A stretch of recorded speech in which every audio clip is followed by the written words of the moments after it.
Di video kali ini aku akan bahas salah satu tahapan tes CPNS khususnya untuk formasi penjaga tahanan dan juga pemeriksa keimigrasian Kementerian Hukum dan Hak Asasi Manusia. Perlu diketahui bersama bahwasanya ada beberapa tahapan tes ataupun alur dari tes pendaftaran CPNS khususnya untuk formasi penjaga tahanan dan juga pemeriksa keimigrasian.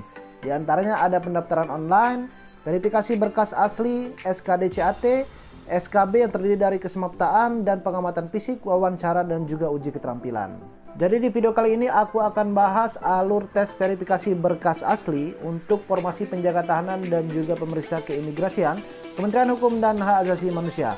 Apa saja persyaratannya, apa saja dokumen yang dibawa, jangan sampai kalian gagal pada tahapan ini.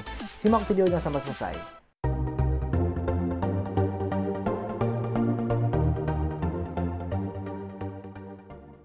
Assalamualaikum warahmatullahi wabarakatuh. Bertemu lagi dengan aku Mili Umri, tentunya masih di channel Mr. Mili. Nah, baik, aku akan bahas alur tes CPNS khususnya untuk formasi penjaga tahanan dan juga pemeriksa keimigrasian pada tahapan yang kedua, yakni verifikasi berkas asli. Kalau pada tahapan pertama, kalian setelah pengumuman itu pendaftaran online. Dan jika kalian lulus pada tahap administrasi pendaftaran online, kalian akan melanjutkan pada tahapan verifikasi berkas asli. Jadi setelah kalian dinyatakan lulus pada tahapan administrasi ataupun pendaftaran online, selanjutnya kalian akan mengikuti verifikasi berkas asli atau tahapan yang kedua. Nah, itu kurang lebih kalian menunggu sekitar 1-2 minggu. Nanti akan diberi pengumuman, itu bisa kalian lihat melalui website pendaftaran ataupun website instansi biasanya.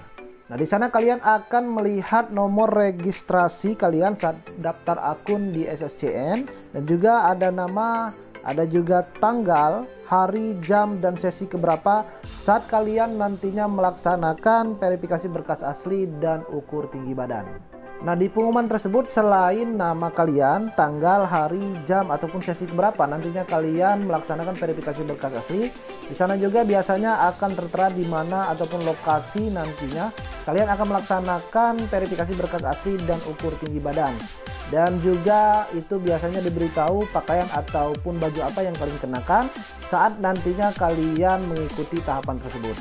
Jadi apa saja yang perlu kalian persiapkan? Yang pertama, sebelum kalian pergi ke lokasi tes, siapkan dulu 2 kartu akun. Yang pertama kartu akun SSCN dan kedua kartu pendaftaran SSCN. Jadi jangan sampai lupa 2 kartu tersebut. Saat kalian daftar sebelumnya pada registrasi online, kalian wajib print, itu asli, tidak boleh fotokopi. Lalu bagaimana jika 2 kartu akun tersebut kalian tidak memiliki? Bisa saja kehilangan atau robek atau mungkin kalian lupa untuk print. Itu nanti kalian bisa print ulang pada website saat kalian mendaftar CPNS nantinya. Jadi disediakan menu untuk cetak ulang, jadi jangan khawatir.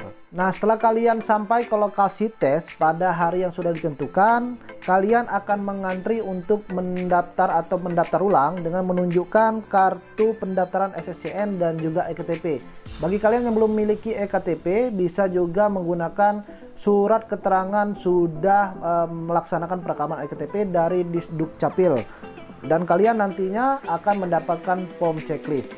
Form checklist ini akan kalian gunakan nantinya saat kalian mengikuti alur pendaftaran verifikasi berkas asli sampai nantinya kalian dinyatakan lulus tahapan verifikasi berkas asli.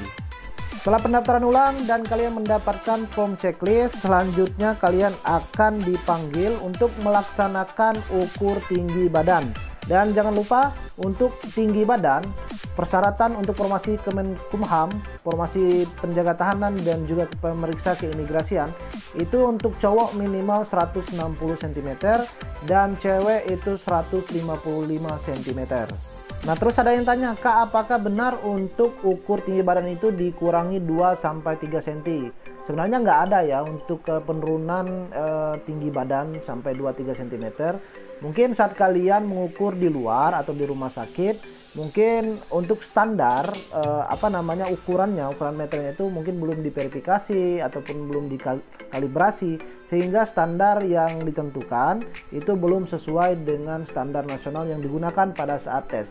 Sedangkan pada saat tes baik itu Polri, TNI ataupun Kementerian Hukum dan HAM, Formasi Penjaga Tahanan dan Pemeriksa Keimigrasian, itu standar ukuran meternya itu sudah dikalibrasi, tentunya sudah melalui standar dan juga pastinya sudah diverifikasi. Jadi sebenarnya tidak ada yang namanya pengurangan tinggi badan. Dan untuk berat badan itu nggak usah khawatir, nggak usah dipikirin, karena yang jadi patokan cuma tinggi badan. Jadi berat badan itu tidak masuk hitungan. Ada dan juga banyak dari pelamar ataupun pendaftar CPNS memiliki volume badan yang mungkin itu besar dan juga berat badannya mungkin melebihi dari batas tinggi badannya, itu nggak jadi masalah. Selanjutnya, jika kalian sudah melaksanakan ukur tinggi badan, nantinya kalau tinggi badannya yang memenuhi persyaratan akan lanjut ke tahap selanjutnya. Jika yang tidak, nanti akan diarahkan ke panitia untuk keluar dari tempat tes, dan secara otomatis kalian dinyatakan gugur pada tahapan verifikasi berkas asli dan ukur tinggi badan. Nah, bagi kalian yang lanjut setelah pengukuran tinggi badan tadi, kalian akan mengantri kembali dan menunggu giliran ataupun dipanggil nantinya untuk melaksanakan pengecekan berkas asli. Apa saja berkas yang dicek nantinya? Yang pertama adalah surat lamaran dan juga surat pernyataan asli bermaterai dan ditandatangan dengan tinta hitam yang sebelumnya kalian upload pada saat pendaftaran online. Kemudian EKTP atau juga surat telah melaksanakan perekaman EKTP dari Disdukcapil yang asli, atau jika kalian menggunakan surat domisili, dibawa juga surat domisilinya, jangan lupa. Kemudian yang ketiga adalah ijazah SLTA, bisa ijazah SMA, SMK, Madrasah Aliyah, paket C yang tentunya diakui. Atau juga buat kalian yang baru lulus, bisa juga menggunakan SKL atau surat keterangan lulus bagi yang tamat yang belum memiliki ijazah. Selanjutnya atau yang keempat adalah transkrip nilai. Transkrip nilai itu berada di belakang ijazah. Bisa saja untuk tahun ini tidak ada untuk transkrip nilainya atau nggak pakai transkrip nilai, karena mungkin dikarenakan dalam kondisi COVID juga, kita belum tahu untuk info selanjutnya. Ya pasti kalian persiapkan transkrip nilai. Transkrip nilai itu berada di belakang ijazah. Bagi kalian yang belum memiliki transkrip nilai atau hanya menggunakan SKL, nanti minta nilai dari sekolah. Tentunya sekolah akan mengeluarkan ataupun standar nilai yang mengharuskan kalian lulus dari SLTA tadi. Pasti ada dari sekolah, akan dikasih nantinya. Dan yang terakhir atau yang kelima adalah akte lahir dari Disdukcapil, yang tentunya ini akan diverifikasi ataupun di cross check tentang atau berkaitan dengan umur kalian. Nah, itu saja dokumen yang harus kalian bawa saat melaksanakan tahapan verifikasi berkas asli dan ukur tinggi badan.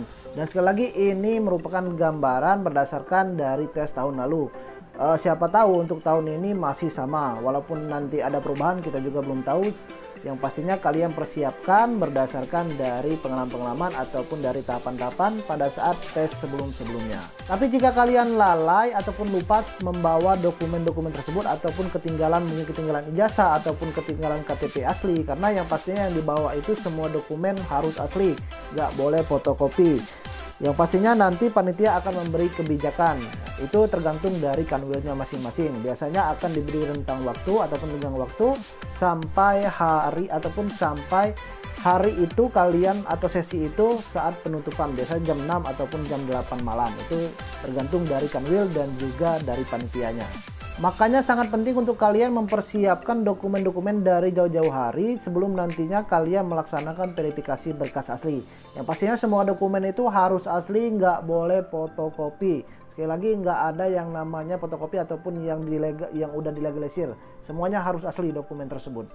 Dan ingat satu hal lagi, untuk tahapan verifikasi berkas asli ini kalian harus datang langsung dan nggak boleh diwakilkan. Maupun apapun alasannya, baik kalian nikah ataupun kalian mungkin ada acara, ataupun pada hari itu kalian nggak bisa datang, itu nggak ada toleransi.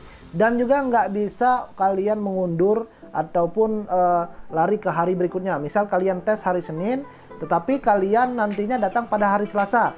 Nah, nggak ada toleransi dari panitia. Yang pastinya kalian gugur pada tahapan verifikasi berkas asli. Yang pastinya kalian harus hadir dan tepat waktu. Jika sesi kalian pada hari itu, hari Senin, kalian harus datang pada hari Senin juga. Nggak ada alasan. Kalau mungkin ketinggalan dokumen dan sebagainya, itu ya namanya manusiawi ya, mungkin ada kebijakan dari panitia, tergantung kembali lagi kepada Kanwil dan juga panitia. Yang pastinya nggak bisa kalian mundur ke hari berikutnya. Jadi setelah kalian lulus ukur tinggi badan dan juga verifikasi berkas asli, kalian akan diarahkan untuk mencetak kartu ujian SKD CAT. Selanjutnya kalian pulang dan menunggu pengumuman kapan nantinya tes selanjutnya atau tes SKD CAT akan dilaksanakan. Untuk tahapan tes SKD CAT dan tahapan-tahapan lainnya kalian bisa juga nonton di video udah aku buat semuanya, silahkan kalian tonton. Dan pastinya jangan lupa bantu subscribe channel ini agar channel ini bisa memberikan manfaat untuk yang lainnya dan juga tentunya bagi pelamar CPNS, formasi penjaga tahanan, pemeriksa keimigrasian, Kementerian Hukum dan HAM, dan untuk CPNS formasi lainnya. Dan aku akhiri, wassalamualaikum warahmatullahi wabarakatuh.